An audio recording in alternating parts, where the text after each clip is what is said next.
Boom! And we are live. I have the opportunity, the pleasure to have Emmanuel Glaze on, host of, from Next Level Sports, host of a radio show in Atlanta, one of the best media personalities in the industry. You were fortunate enough you were grateful enough to let me come on your show, and I really appreciate you giving me that opportunity and that platform before the draft show. It was one of my best experiences I've had, and so it was only right. I'm like, I have to get you on this show, so I really do appreciate it. Absolutely, man. Glad to be here in the MVP podcast. Heard so much about it. He has some great people on here. I'm just glad to be able to join you, and you did a phenomenal job. It won't be the last time we work with you. Trust me. So I really appreciate that. You and Rashad, y'all do great work. So it's no doubt, man, to be able to help work with you guys. It was a great pleasure of mine. So I really appreciate, like I said, I'm very grateful for you giving me that platform and that opportunity to come on there. And I love what you guys are building. And that's kind of my first thing that I want to talk about is obviously I'm a young individual into the broadcasting business. Started when I was 18. I'm 23 now. So I do have some experience. Obviously, I have some experience, about 5 years now. But one thing that I've learned already just in my time doing it is it's always changing. It's always evolving. There's different platforms or different ways to promote. So for you, you're growing your brand. You guys are growing your industry. What has it been like, the process of growing Next Level Sports and what you guys have done? Because you've built a great following. You guys have great content. What are your thoughts on the whole industry and the way sports media is progressing? Obviously, there's a lot of podcasts. There's a lot of streaming. Social media is huge. So just can let me pick your brain on that a little bit. You know, when we started about 6-7 years ago, it was very good old boyish. You know, it was hard to get in. To get a credential to an event was hard because we were purely internet radio. At the time, people were like internet, you know, if it wasn't radio broadcasting through the FM AM dial, you know, it was hard to get in.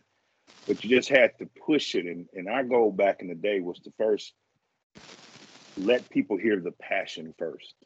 Let them hear the passion. Then from the passion, we said, okay, continue working on and work with people that wanted to work with us. We didn't really try to go ahead and force our way. I mean, in Atlanta still to this day, we cover only 95. We cover 95% of the teams, but we still don't cover teams like the Hawks and the Braves because there are certain things set in place for them. But that's fine. You know, we worked our butt off. We found us a following in Atlanta. You know, I used to have the saying, if you take over Atlanta, you take over the world. So our goal was to continue. And as we grew, we found things such as podcasts, as internet, it even the playing field, because people wanted to, and social media in general, people wanted to speak their mind. They felt they had the same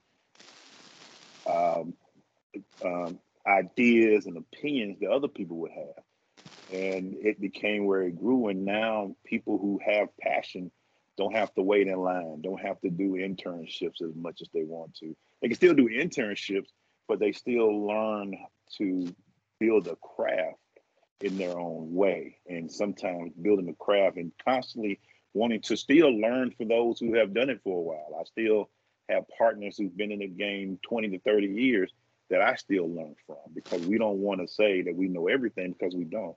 But as you know, social media has grown and the internet and technology has grown, we just try to stay with it, and which turned into, after 5 or 6 years ourselves, we partnered with Next Level Sports, and now we have our own show called What's Next on the cable network. And it was a lot of hard work and time and patience, but we never lost the passion for it. And that was the goal, is to always be able to, when people saw us on the air, and that's me and my co-host Maceo or whoever come on our show, you would feel the passion. It didn't feel fake when you heard it. Right. And, you know, that's one of the first things I picked up. So when I went with Dom, and that was my first time meeting you guys and going on the show, you guys have such a natural chemistry, and it just felt like a natural conversation. Yeah. Where it's just anyone listening, you feel like you're a fly in the room. Like, it just felt like, like you just feel like you're the people's people. Like, you're saying what the people listening want to hear or what they're thinking. And it just felt so natural. And I feel that is the most attractive thing to listeners now. And that's why podcasts are so popular, because everyone wants to express their opinion or just have a natural conversation. Like you said, it's not anyone can now do it, but I feel like you guys have allowed your whole audience to gravitate towards that. And that's what I love the most about it. You guys not only are extremely welcoming, but you guys tell it how it is. And you guys have the chemistry and the way you guys bounce off of each other. It's fun. So, like I said, I was very grateful to be a part of that. So I want to ask you this. Atlanta is, you said, you take over Atlanta, you take over the world. I said winning is contagious. We saw this with the Dodgers and then the Lakers and now obviously the Braves. And I said the Hawks are my sleeper this year. And we'll dive a little bit more into that. But is there a different aura since the Braves won? Is there a different little pep in the step for everybody? Yeah, because for years after 2017, we lost the Super Bowl that we was up 28-3 on. And then when you look at the Georgia Bulldogs, they lost a national championship against Alabama towards the end. And honestly, we started getting swagger with the Hawks because last year's run was just look at the ATL. And I always remember Trae Young saying when we first got to the league, and he was like, I'm going to change. When people would come, if you go to a Hawks game back in the day, 2 or 3 years ago, it was everybody jersey except Hawks. You go to a Hawks game now, it's Atlanta Hawks all over the stadium. And that's why we say that this city was ready to jump on and follow something and win. Because when you win in Atlanta, you win. It's the hottest spot to be. Communities win. The businesses win. Everybody is excited when we win. And when the Braves won, you're talking about almost 1 million people from downtown Atlanta out to Cobb County where the Braves play at to watch this team and celebrate. The first championship since 1995. And we were able to get that feeling of that when we was this close to a Super Bowl, we lost it. This close to a national championship, but now to finally get that winning feeling. And I believe, honestly, it started with Trae them last year. We had the Atlanta United Soccer. This city was ready to explode, and when it happened, it exploded. And I think it's only can be positive from here going forward. Yeah, and winning it is contagious. It all starts with a culture. It's what I said about the New York Knicks. It's the culture. It's not just about the wins and the losses. It's not the postseason necessarily. Like what you did that first year, it's establishing a culture, and now everything follows. To your point, Trae Young has done that with Atlanta. Now, that's one thing I'll always credit him toward. He said, Trae has magnetism. And I'm like, what is magnetism? And he was like, people are drawn to it, and it's contagious. And when I got the opportunity to interview Trae about a couple of years ago, pre-pandemic, and when I was in the locker rooms, and it was really like one of my favorite interviews I've ever done because we're the same age, and so we were able to really connect with each other there. And I was like, yeah, he has it because I believe that was his rookie year I interviewed him, and it's just he seemed so comfortable even though he was a rookie, and it's like he's just one of those special young players. We talk about Luka, we talk about a Zion. John Morant's finally getting his flowers. But I believe Trae Young is one of the biggest young stars in all of sports. I don't think I'm crazy there. You're not, because my first time covering Trae was when he was a rookie as well. And the first game was they were redoing State Farm Arena, and they were rebuilding, and they played at Georgia Tech. Well, in his first home preseason game, he hits a 3 to win the preseason game. And I go into the locker room to cover him, and Vince Carter was right beside him. They had the same locker. So they sat this young rookie with Vince Carter to help him out. And he just had this confidence about him. And I just kept seeing as he was playing. And there were, fights make, they say, certain things make fights make this, whatever. Trae fits the city. There was always this conversation about should Luka have come here. I don't think Luka would have fit in Atlanta like Trae did. And sometimes it makes a difference. Luka would have been a great addition, but Trae allows this. He sat in New York when they were booing him and took it. That was I still say one of the most awesome photos I've ever seen is when the crowd in Madison Square Garden was pointing at this 22-year-old and booing him, and he sat and smiled. It was a jokerish type smile and took that on. That's the embodied. That's when the city was like, superstar Trae. And it's funny you talk about Rashad because Rashad came on our show. I was not there. He called in one day and he was talking about, man, Trae Young is the guy. It was just, everybody talked about, you can't judge. And it was funny. They just played Phoenix recently. And I saw Chris Paul, and I remember the same things. And people don't realize back in 98 or 97 when Chris Paul came out, we had a chance to draft Chris Paul. But we went after Marvin Williams. And Chris Paul was the same type of dude to me. He could control, he had this, but everybody, oh, he's too small. You want the 6'8" Marvin Williams. Marvin Williams had a great career. But look at Chris Paul now. And I don't think this franchise, we could have been a different franchise with him. But to have Trey and to a guy who can go into Philly, who can go into New York, and even in Milwaukee, if he wouldn't get hurt, we don't know what happens. He's perfect for the city, and this is what the city of Atlanta needed with a Trey Young.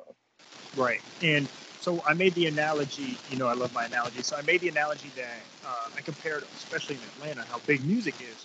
So I did rap artists to NBA players. And what I did was Roddy Ricch to Trey Young. And I said, this was his debut album. And the first postseason, that was his debut album. And he couldn't have done any better. And careers defined by moments. All careers are defined by moments. Think of MJ Game 6 against Utah where he holds it up. But him and Scottie Pippen, the flu game when they're walking back. LeBron's block. But Trey, I feel like that was Trey's first moment where everyone's like, wow, he's a superstar. Like you say, he took a bow in front of a hateful crowd. Everyone's booing him. And not only did he just take it, he embraced it. And he was able to turn a negative into a positive. I'm like, there you go. That's his moment. He just, to anyone that didn't know Trey Young, he's now a household name. And it's amazing how that moment changed. I mean, right now we have a Christmas game for the first time in years in Atlanta.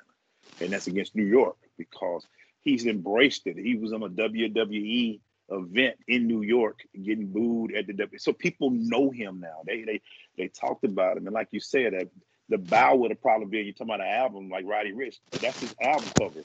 Him bowing in Madison Square Garden. That's the album cover because of what he was able to do. And everybody don't have that. There are great players who would have folded in that situation. He didn't fold, and he took it on.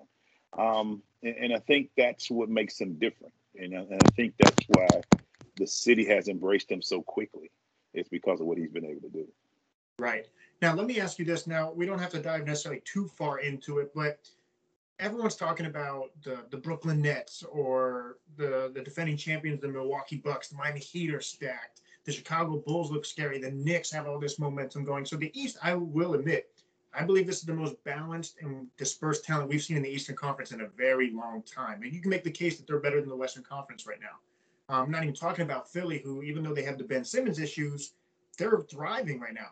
So that being said, I felt like the Atlanta Hawks, again, were sleepers, or being the underdogs, or being doubters. They were just in the Eastern Conference Finals. And what they are doing reminds me of what Golden State did before they took that next step.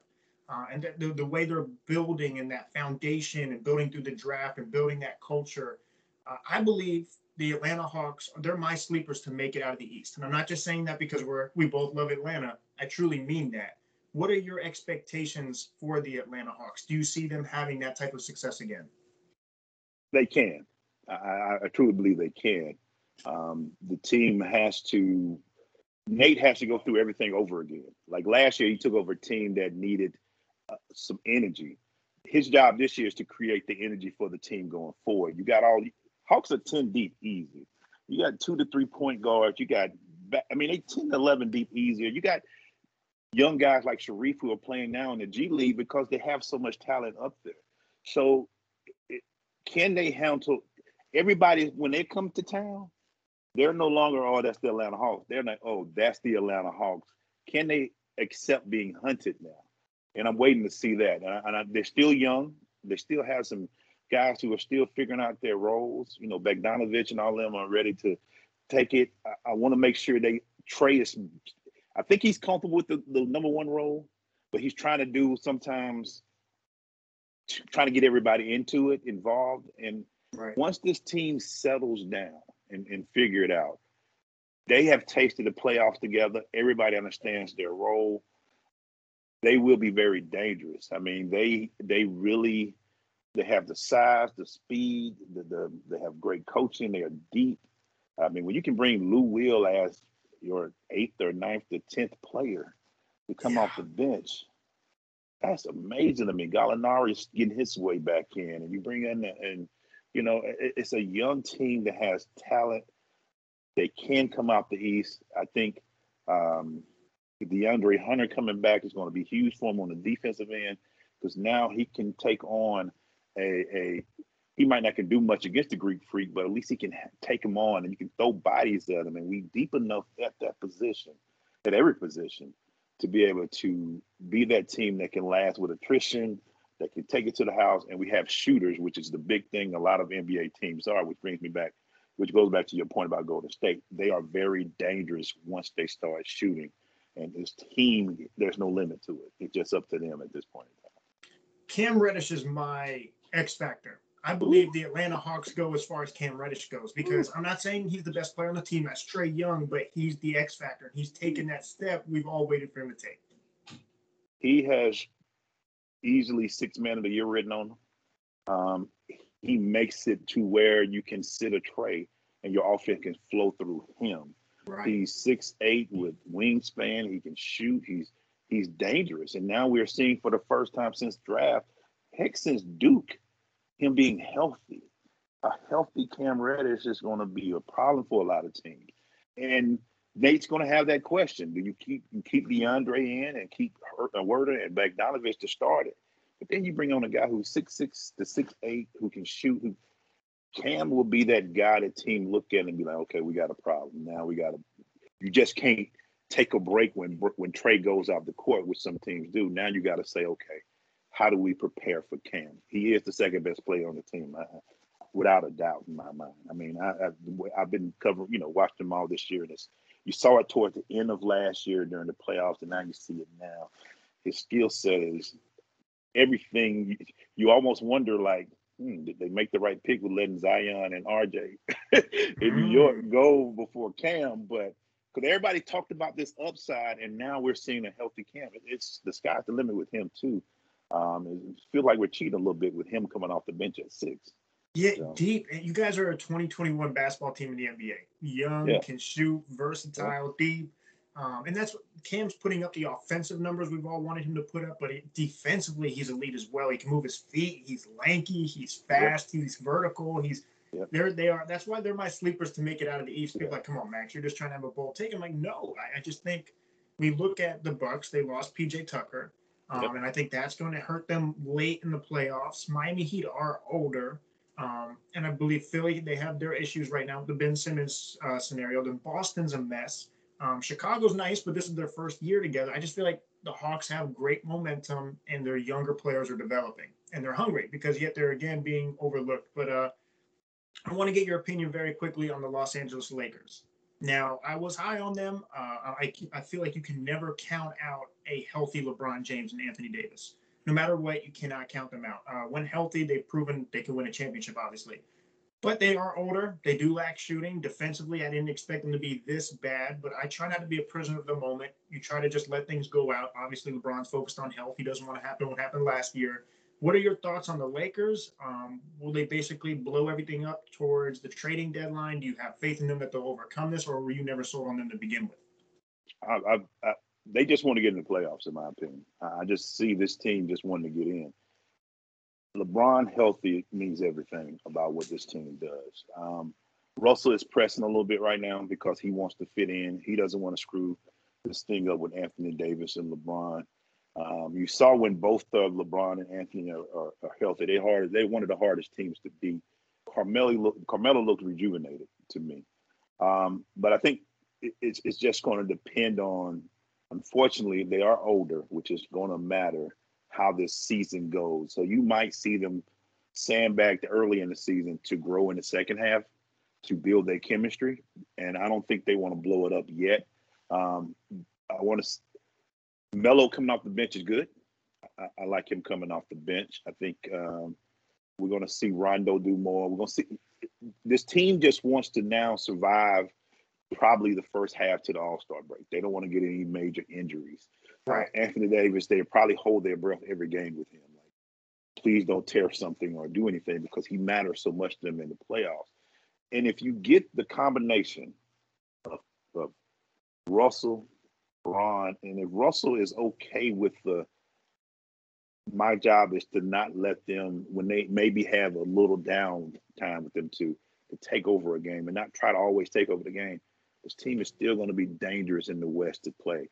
I don't want to play a LeBron that's maybe rested. LeBron, for the first time in years, has been rested because he didn't play most of last season. And he's taking, you can see now if he gets a tweaking ankle, he'll take a day off now. Because everybody knows it's not about the Lakers. The regular season they're not going to be 7-2-10. They probably don't want to be 50-32. They don't really care right now. They just want to get in. And do you really think if LeBron is healthy at year 19, he still can dunk like crazy, he still can take over a game? A healthy LeBron who's got energy and a healthy Lord Anthony Davis, do you really think you want to play this team with that off? And if you can get Russell to just keep being Russell and keeping you that energy, I don't want to play them. I mean, Utah, Denver, Golden State, all of those in the West need to be careful. And they have the size and the team that will give a Milwaukee or Hawks or a Brooklyn the trouble that they don't want to, because you have to play defense against them. Now everybody's jumping on it, and everybody's got expert opinion. Oh, they just get me 8, 7, or 6 seed, and I'll put that team against anybody in the West and anybody in the playoffs. So that's what I'm looking for. You're a smart man. That's exactly how I feel. I said LeBron is Thanos to the NBA, and the Infinity Gauntlet, the glove is Anthony Davis. If he can have the glove, there's nobody that's going to beat them. I do want to talk to you about 2 last things very quickly. I always want to give Steph Curry his flowers for what he's able to do. But I also want to talk about Scottie Barnes, because I remember I went on your show and I said Scottie Barnes is going to be a problem because what they're doing at FSU and what they're able to breed is NBA-ready players. And you're putting him in a great culture with the Toronto Raptors. Granted, Kawhi left. They're a little under the radar. They didn't have a good season. Siakam was injured. But Scottie Barnes, to me, Jalen Green was my prediction to win Rookie of the Year. I believe Cade was the best overall prospect. But I said Scottie Barnes, Bones Highland, those guys to me are just gems. And Scottie Barnes, that was a little bit of a weird play out with the draft. We didn't see that happening. I feel like once he got drafted to Toronto, everyone was like, wow, now we don't know what's going to happen, because I didn't know if he was going to land in Orlando. I didn't know if Toronto was going to go the Suggs route. So once that was the shock of the draft for me.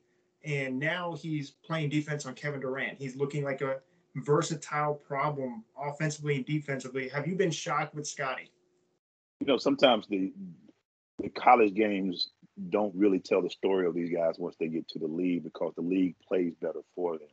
Scottie's length and his size, and like you said, FSU always produce pro talent. That's what Leonard does down there. That's what he's been doing.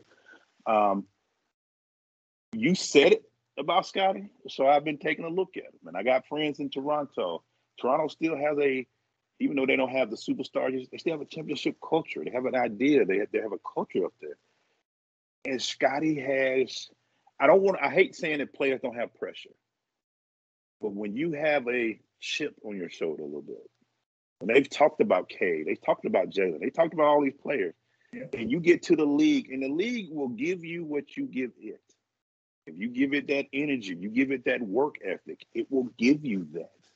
That's how great players you never heard of, like a Scottie Pippen back in the day from a Central, they come to the league is about being a professional, which you're going to learn at FSU. You're going to be defensive. You can play defense and you get a chance to play against a Kevin Durant, people are going to, oh, that's what it is. He might not score like Jalen. Jalen is shooting the lights out down there. Cade has still got Detroit, but I agree with you. Looking at Scottie Barnes, he has that 10 to 15 year career look too. He has that look about him and that strength. He's only going to learn more as Toronto trusts him more. I like the kid. I love seeing what he's doing. And I had a chance about 2 or 3 years ago when Zion then was playing in the ACC championship, and I saw that FSU team, and I was like, okay, this kid's pretty good. Scottie Barnes, these kids they're.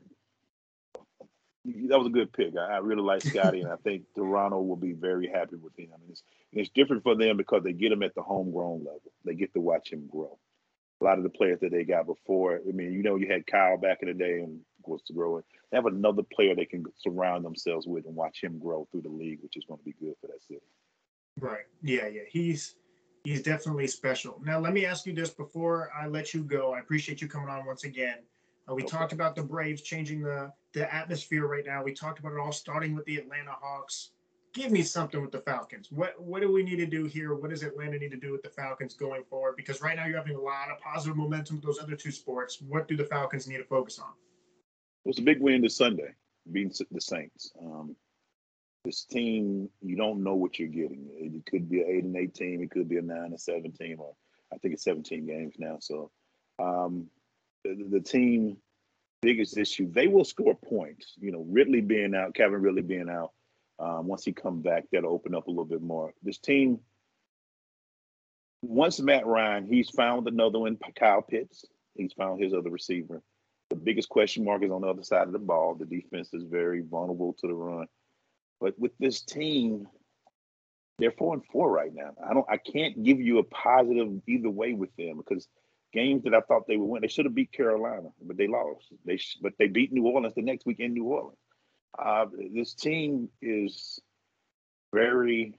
They're one of the toughest teams to predict, it's week to week. I mean, we're playing Dallas this week, and everybody's like calling this a blowout for the Cowboys. But you're like, Matt Ryan plays well in Dallas. He's played well in Dallas, and it's on the road. You're getting that road win against New Orleans, against your team.